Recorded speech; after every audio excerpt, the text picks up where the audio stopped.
Hello sausages! So in this blissfully short video, I'm going to show you how to get a running start in RimWorld 1.0 in your very first game.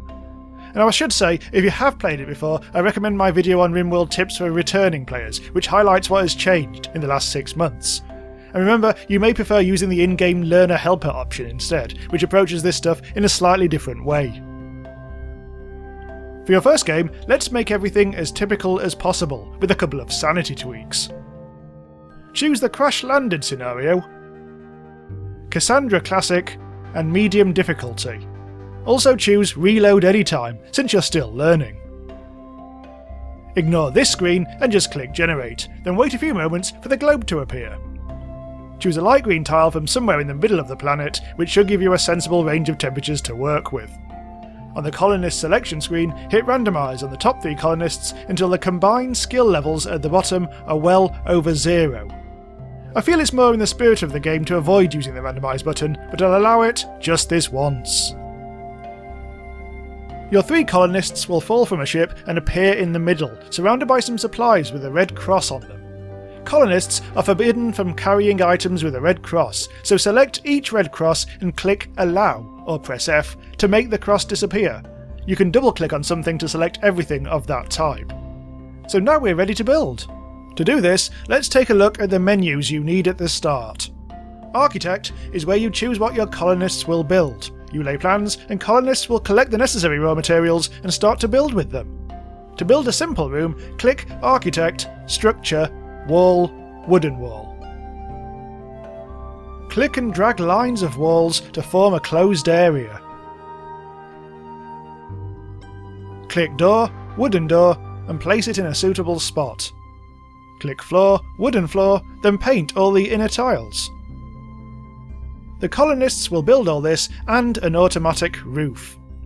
Notice how you don't tell anyone directly to do a job. You mark a job as needing to be done, and the game will decide which colonist will do that. By the way, now is a good time to click some of the larger trees around and click Chop Wood or press Y. The work menu tells colonists what jobs they are allowed to do. These jobs are arranged in order of importance, and they'll always pick the leftmost job first that needs doing. So don't just tick everything, otherwise some jobs will get forgotten. When you start a game, your colonists are automatically assigned to a realistic range of jobs, so it's safe to leave this for now until you're up to speed with the game. Later on, you can activate manual mode and force people to prioritise certain things, but unless you know what you're doing, you can do more harm than good. The research menu shows you this research tree. Research is what unlocks new things to build. You start on the left and work your way right. If a piece of research has lines entering it from the left, you have to research all those earlier bits of research first. This scenario starts with the most useful basics already researched. But you can't actually research anything until you build a research bench. That's found under Architect, Production, Simple Research Bench. Do this once you have attended to your basic needs, such as food. The other menus can piss off. So RimWorld is a game of stories about people, so you'll need to get to know your colonists. Mood is a major part of the game. The worse things are for them, the unhappier they get, and they may end up having a destructive mental break. The colonist icons at the top shows mood at a glance. The background is basically a vertical white bar, and the taller this is, the happier they are. To see exactly what's affected them recently, click on somebody and choose the Needs tab. Green positive numbers are good, red negative numbers are bad. Colonists have a mood bonus at the start of the game, giving you time to solve some of their problems before the shit hits the fan. So what is your priority here? Colonists don't like sleeping on the ground near other people. You can get away with basic sleeping spots for the first few days, but then you should build proper beds in individual bedrooms. Colonists hate being hungry and will eventually starve to death. To start with, designate blueberry bushes to harvest. Colonists allowed to do the plant cut job will go and pick the berries. Build a fueled stove indoors.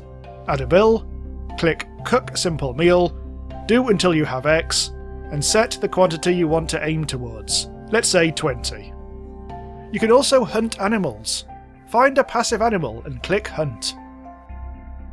Find out who's good at shooting, select them, then right-click on a gun to get them to equip it. You'll also need to build a butcher's table, and will need to add a mill to actually extract the meat. For the long term, go to Architect, Zone, Growing Zone, and paint yourself a nice field or two. It'll default to growing potatoes, which take around 6 days to grow. Colonists like nice surroundings and fun things to do.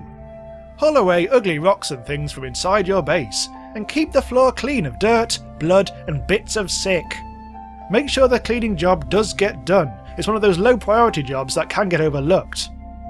Toggle the little beauty button in the bottom right to see where the ugly things are. Anything with a negative red number needs attending to. As for fun, just chuck up a couple of things from the Recreation tab. That ought to hold the little SOBs. There is of course loads of other stuff about mood that you'll discover as you play through a couple of games, but I should mention that if you are still struggling after playing for a while, check out my older video looking at classic beginner's mistakes. One final important concept is stockpiles. Most items deteriorate if you leave them outdoors, so you need to set up indoor storage areas. Colonists who have the hauling job set will carry all your stuff there. To set one up, click Architect, Zones, Stockpile Zone. Paint a rectangle, and voila! You can choose exactly what is allowed to go into each stockpile, but for now, bung everything into one large stockpile. Now be aware that food spoils, even indoors, so in the long term you'll need to build a food stockpile in a walk-in freezer.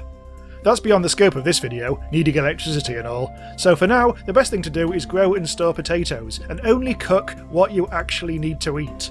Cooked food spoils much faster than raw. By the way, you might want to build a dumping stockpile. This'll default to only allowing stuff like ugly old rocks, and is best hidden round the back, where your colonists can't see it. So hey, that's the start of the game in a nutshell. It'll set you up for all the upcoming challenges, such as the fact that the richer your colony gets, the more your colony will be raided by enemies that you'll need to fight off. By the way, the currency in this game is silver. And yes, you'll start to get new colonists too, sometimes for free, but mostly not. You may need to, for instance, knock a raider unconscious, drag them to a bed you've designated as a prison bed, then try to recruit them. But that's enough for a short video.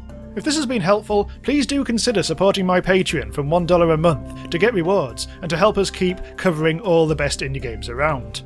There's a link to that in the description, along with the channel's Discord and a subscription link. Thank you very much for watching, and see you next time.